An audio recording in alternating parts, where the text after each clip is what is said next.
My name is Salim, so I'm responsible for the Azure AI portfolio of Microsoft in Asia. My second hat is I run the global black belt chapter for our AI experts, which is, think of it as our forward deployed engineers. And we get a chance to engage with a lot of our key customers across Asia.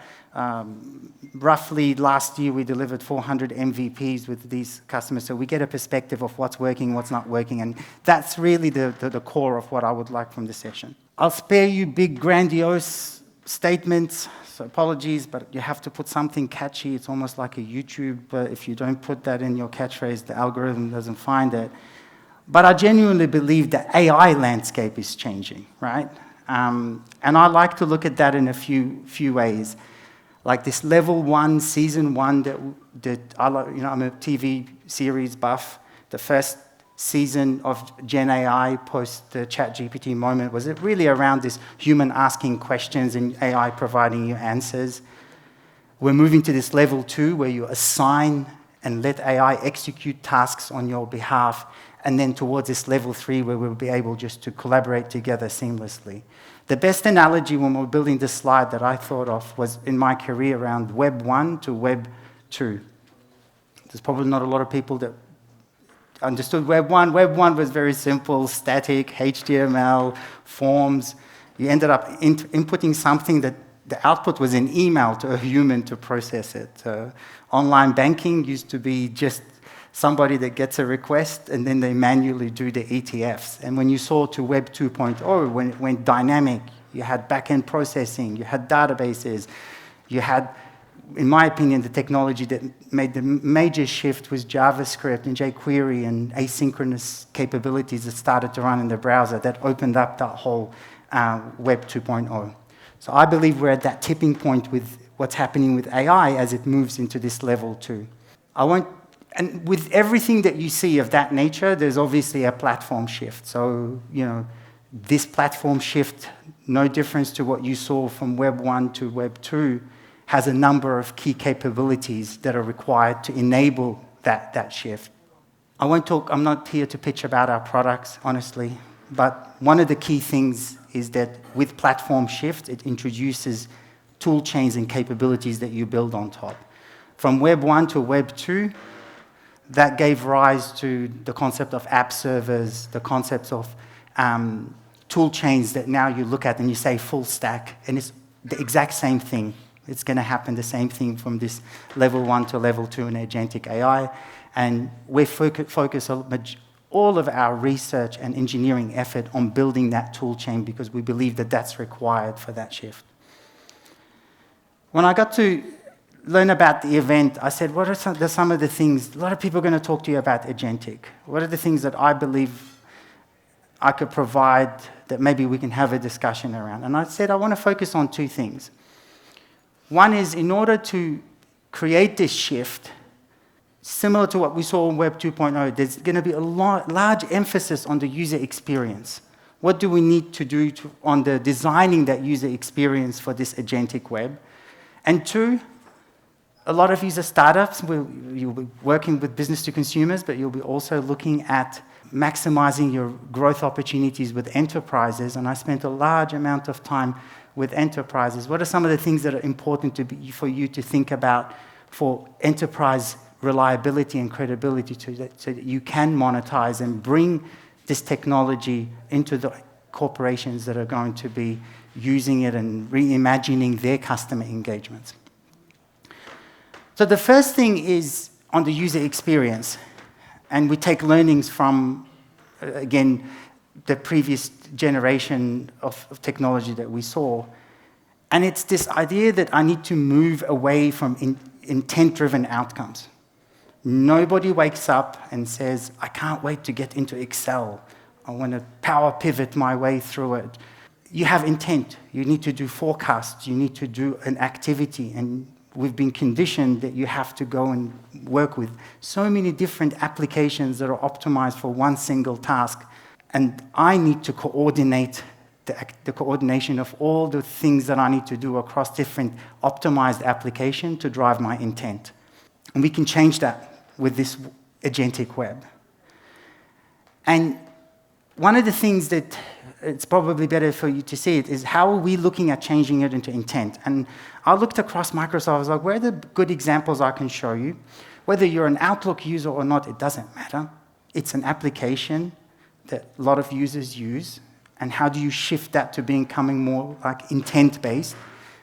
So I want to show you something around intent-based, and I want to tell you where we're heading with intent-based, and then I'll play those 2 videos, and I'll just give you the point of view that I believe you need to be thinking about as you start thinking about this agentic web. How do you design in an intent-based user experience? So I'll let that play. It's all right. Always things happen. From Lydia Bauer about critical leadership feedback on the next customer feedback workshop. Hey, can you pull up that email from Lydia? Of course. Here's Lydia's email with the feedback highlighted. The feedback is mainly about better pacing, clearer use case examples, and roadmap clarity. I see, got it. Can you set up some time with Lydia somewhere this week? You're both available tomorrow at 2 p.m. Want me to schedule it? Yes. Scheduled. Want me to go back to your inbox briefing? No, I'm good for now.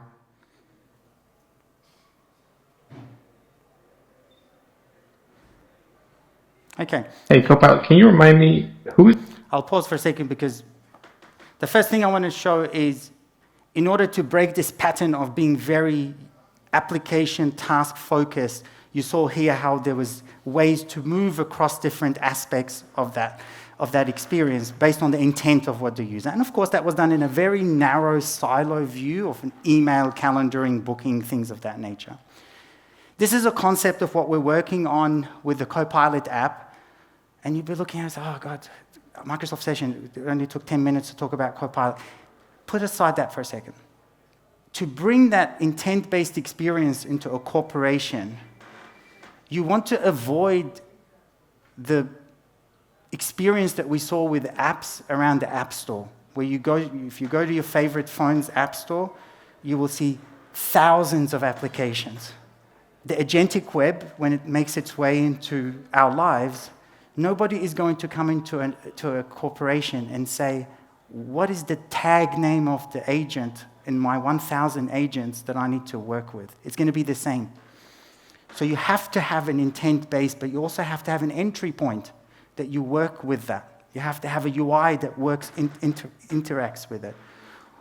We're working heavily, at least on the enterprise, to say, can that be in a Copilot? So I want to show you, these are running demos of it, and then I'll explain to you where I believe this intent base is going to make its way both in the enterprise, but also as a consumer. And obviously you saw a preview of the consumer with ChatGPT and its app integration. Now, personally, I believe in a consumer space, consolidation on a marketplace might not happen, but in an enterprise, it will happen because they will want to provide a consolidated view for users rather than having thousands of agents with no way to interact between them. So I'll play this one and I'll narrate across for you. So this is the intent base, what I start in, and I say, find me the recent emails from my leadership team. Again, you'll see on the left hand, immediately it comes back with these emails, right? I didn't go to Outlook, I didn't go to an email. I select one of them, it renders it on the right-hand side for me. I have a follow-up and said, what are the insights around that email? Again, there's this seamless intent base that will show me the summary of what are the items, what were the actions related to me that I'm interested in. I continue and I say, would you like me to draft a response? Again, there's something you say, yep, that's fine, I'm okay with it. Propose a practical playbook. It will provide me an outline of what that could be. Do you want me to go and actually generate something, include examples? You say, yeah, just can you please go ahead and create that into a presentation? And you'll see over here, it's now created a presentation for me. And if I click on the top right-hand side, I can expand it and do the editing. I didn't go across apps. I made my intent known, and the way it rendered for me is through the canvas that you see on the right-hand side. And this is probably the first thing that to bring to life, like what we mean when we talk about the UI for AI, in order to have this intent-based experience. And I strongly believe, in my point of view, that in the enterprise, that will be the experience. So as you think about providing solutions to the enterprise, how do you hook in to make that easy? In our personal life, I think we will end up having multiple marketplaces, just like in the early .com. There was a lot of ambitions to have a single mall, yet 25 years later, there are multiple online malls that make up our experience. So that's the first thing in the agentic web, is it's how do you create an intent base? So I really hope you think it through, and I'm open for Q&A after my session. The second one is this agentic web will be a double-sided marketplace. You will have agents that know you, know your preferences, work on your behalf, so they're on the user side, and the organizations that you need to transact with and do commerce and buy services will have agents on their side, which is great, because we move away from this attention economy. Over 50% of the web's traffic is bots. It's been heavily influenced now to get our attention. Now it's nice because how do you get the attention to the agent that represents you? Now it focuses around the value base as opposed to the eyeballs and what's happened. However, we're still a few ways, in my opinion, away, and this is where I'd love for your thoughts on how do we progress into this two-sided agentic marketplace. We've made progress, so you look at the protocols that we have, that you work with tooling, agent-to-agent protocols, commerce protocols, payment protocols, and you say, great, we are ready for a two-sided agentic marketplace. One of the things that we've been working on, and this is a study that I wanted to preview to you earlier before it gets published, is we said, well, how can agents operate in this multi-agent marketplace when you have two agents working with one another? So we set up a whole bunch of, and the entire study will be published, so we'll provide that to you, is if they need to collaborate together on an outcome, and we set up a simple game, how can two agents work? Will they work effectively or not? Much to our surprise was that, and you'll see the top blue line is the solo. When we didn't have it, just agent can do its task on its own. It doesn't need to collaborate with someone else. It consistently exceeded when it needed to work with another agent. It was a surprise. Like when the two agents come together, they don't agree with one another. They can't solve. So these are shortcomings. So when we look at that, we say, they have aligned representation. It's very hard for them to understand their aligned representation, grounding on goals and what they need to achieve. If I'm buying, I need to get the best deal for me. If I'm selling, I want to balance between securing the transaction, but also having a repeated customer. I want to resolve conflict. There's naturally going to be conflict in that dynamic. How do you decide on the next steps? Overly agreeable and trusting. I can't have in this dynamic, someone that doesn't necessarily agree. No, you should buy this. It's a great product. Yes, thank you. You can put it in my shopping cart. So you look at it, and I say we're a little bit away from that, right? I don't want to paint this picture that we're there. We've got the communication protocols, the payment protocols, the underlying foundation, similar to the web when it had HTTP, and some of the core foundational stuff is there. But there's a few things that are still we need to work on. And this is where I think, especially if you're building startups that are working in a consumer, in a marketplace, you need to be focusing a lot of your efforts or partnering with our research and Microsoft on some of these, because we need to tackle things like behavioral protocols.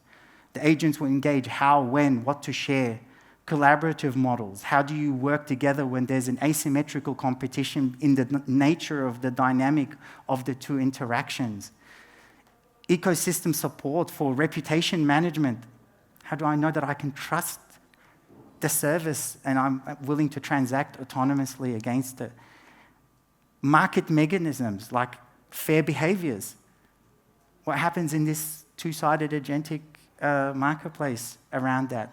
And governance model. So look, I'm a big fan of Andrew Carpathy when he said it's the decade of the agents. I was like, yeah, it's a catch statement. I don't believe this will take a decade, in my opinion, for this. But these are still the things that are required to get closer, at least on the consumer side, for us to get to that vision of a two-sided agentic marketplace. On the enterprise side, I think organizations can immediately see the benefits of agents. And they see it. To name a few, why is there excitement that we see in the enterprises around agentic is because increased productivity, cost saving, you have enhanced compliance. Some people say, today I don't even have with the humans a way that I can keep track of all the decisions and the trail. So I won't drain everything, but take the slide. These are all the things that we see with all of our enterprise customers, why they're gravitating towards using agents, because there are many benefits that they anchor their business cases around. What are the things that you need to be aware of to navigate through that? And we'll get into the Q&A and questions that you have. To get to this point where you have 10,000 plus agents, and we do have one customer in Asia that last week we celebrated them going to 10,100 agents in their environment. And maybe in the aside, we do have their consent that we can talk, but I can share who that is. But you realize very quickly when you get to that point within an enterprise that other than just the UI and the way you interact and becoming much more intent-based as opposed to learning how to work with an agent like a highly optimized application, that you need control and trust to get it to that. You need security, safety, privacy, quality, observability, governance. These are all, when you stack them all up, that's ultimately what's required in that enterprise setting for you to bring to life the agentic web into an enterprise. So we look at that and we focus our efforts in three kind of buckets to do that. Right?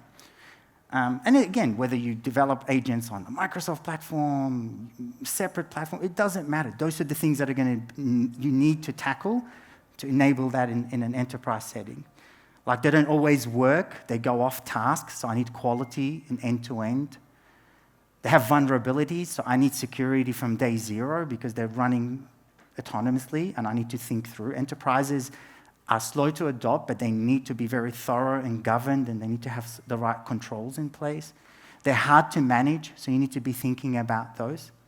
So I'll give you a point of view, but I'll also give you a teaser. Hopefully in 2 weeks' time, you'll get, I don't want to get ahead of product announcements and technology announcements, or what are we doing in this space that's a lot more than what I can share today.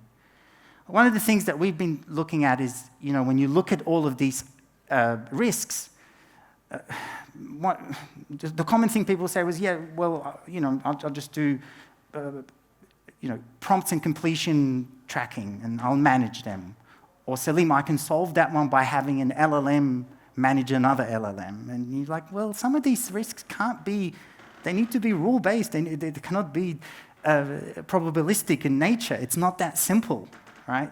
Agent sprawl, sensitive data leakage, agent hijacking, misaligned tool calls, high-risk actions, resource abuse, low-quality output. I mean, these are all the things. And one of the things that I'm really excited about is that with the scale and what the learning that we've had in the last 12 months is we've looked at these controls, and I just wanted to give you a preview of where they're new. Rather than just saying we'll do prompts and completions and having an LLM to solve that, we've had to think very deeply on all the different controls that you need to tackle those risks. And I think that's something that at least it's a Microsoft point of view, but as you think about introducing your agents that need to be servicing enterprise customers, think about the risks and how you approach mitigating and managing those risks. The other thing is you get asked a lot about what happens when you have thousands of digital workers. I believe the operating model of those future organizations, the humans will be more of the evaluation authors. They'll come in and they will figure out what is a good and bad, or what's not how a good task, a non-good task, not on the static evaluation, but more in the context of that business outcome that it drives and being able to deploy it for those agents to remain. But at the moment, you look at things like what can you do with evaluations? Well, red teaming, one of the things that we've done, our red teaming agents, last year we released that as an external service. We use it for all of our, our Copilot, Bing, you name any Microsoft product that had AI, we use these as a way to manage at least some of these and build evaluators that allow us to codify our principles and operating procedures down into a way that we can always test them. The other is this Project Critic, which I want to give you something at least that you can take away and start incorporating. This will be announced in 2 weeks' time, and this is ways that you can look at tool call accuracy, vulnerabilities, groundedness, task adherence, and constantly look at these business processes and understand, we'll have a name for it, but how do you evaluate these and regularly give confidence back to those enterprise organizations using it, that the agents are operating correctly and they are completing the task and they're not deviating away from what's required from them. The other is this agentic web in an enterprise will not be on single cloud. It's not a zero-sum game where one person will have it. Customers are already moving to more and more multi-cloud, so you need to think about how to bring this to life in a multi-cloud settings from the outset. Identity is important because you don't want to be creating multiple identity systems. Identity access, authentication, that's critical. SAML-based standardizing. So we believe Entra is a great way to do that, but you want to make sure that the agent ID is understood and the access is managed in a way that is multi-cloud from the beginning. The data risks, the type of information that it's given, the digital rights protection around the data that it processes, the agents process, and the output, and the tags around the sensitivity of the data that it generates needs to be managed from the outset. We're big fans of Apache Atlas and how we've incorporated that into some of our products so that, again, that's available to the agents. You can take learnings from that into how you design your agentic systems. These are the things that we've had to do. And then a lot of the tracking for the security, task adherence. One of the common thing, for example, that I've seen in the last 12 months is a simple check where a customer said, I want to check if an agent looks at internal data and the next tool call is going onto social media. Because I'm worried in that type of vector that it maybe there's a compromised agent to do that. Remember, they've got 10,000 agents, right? So these simple things like that you need to be able to monitor, track, and have protections and alerts and human-in-the-loop interventions for vectors that you would like to sever immediately. And again, I won't go through all of these because I don't want to use as much time as possible, but these are how we're solving them that I hope you can think about how to incorporate it into your product. So in closing, I wholeheartedly believe this agentic web is going to transform our life. We'll look back in 3 to 4 years and we'll probably overcome many of the items that I said in the two-sided marketplace we will need to on the consumer side. The adoption and growth on the enterprise side, those business benefits that you saw that enterprises see, it far outweighs some of the challenges. They will navigate through it, but the organizations and your ability to provide the level of trust and controls that I outlined will help those organizations that are going to be first movers to adopt at an accelerated pace to realize those benefits, right? And they're the ones that you want to work with, so be clear about those controls, include those controls into your products and services from the beginning. And, I've got a QR code here, like Microsoft for Startups. Part of the reason why